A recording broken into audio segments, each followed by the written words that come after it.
See, one of the magic rules that's used only by the truest masters of the game is how you think about your money. Let me give you an example. How many of you have heard of someone by the name of Robert Kiyosaki? Yeah, good. Thank you. Does he know how to make money?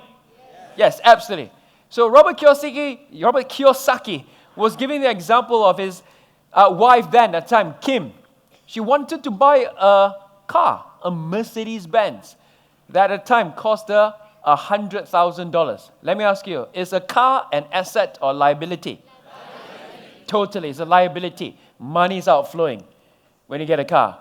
Now, they had the money, $100,000. They could have paid for the car. But instead of doing that, what they did was they took that $100,000 and they actually invested in a small storage complex. Remember, we talked about different forms of real estate this morning.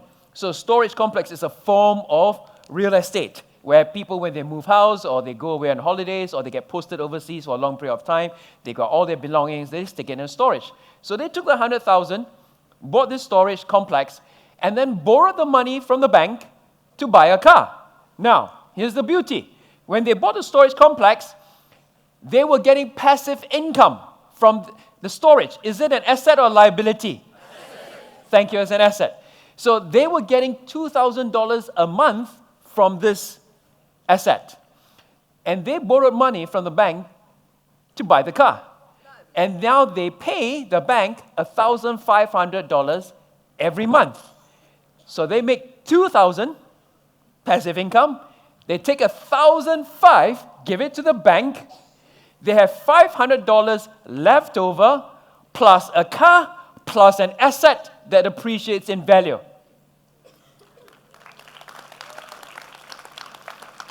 I want you to think that way about your money. Everybody understand? Yes? Yeah, thank you. And that's what I do. I told you. I learn about this and I work it every day. Today, I live in Singapore. I don't own a car. I don't own a car. People go like, why don't you own a car? You got enough money to go and buy a car. Go get yourself a car. I say, well, first of all, I spend half my time outside of the country.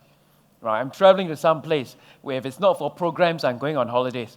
So if I have a car, I'm not going to use it for half the year. What's the point? Number two, when I have the car, I also have a liability. So what's the point of putting money into a liability?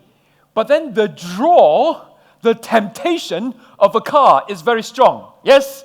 Right? How many of you sometimes you get a bit weaker than knees because of a temptation?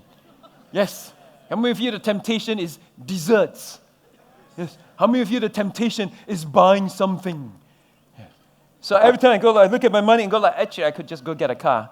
And how I control myself, how I discipline myself, instead of taking the money, go buy a car, I make sure I go and invest in something else.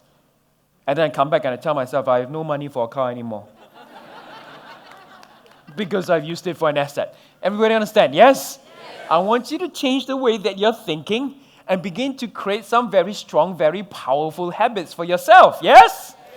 Thank you. Are you learning? Yes. Give someone a high five and say, I'm loving this. I'm loving this. So remember that clarity leads to power. And so you must be crystal clear on what does it take for you to win the money game. The goal is very simple. For your passive income to exceed your expenses. That's what the goal is.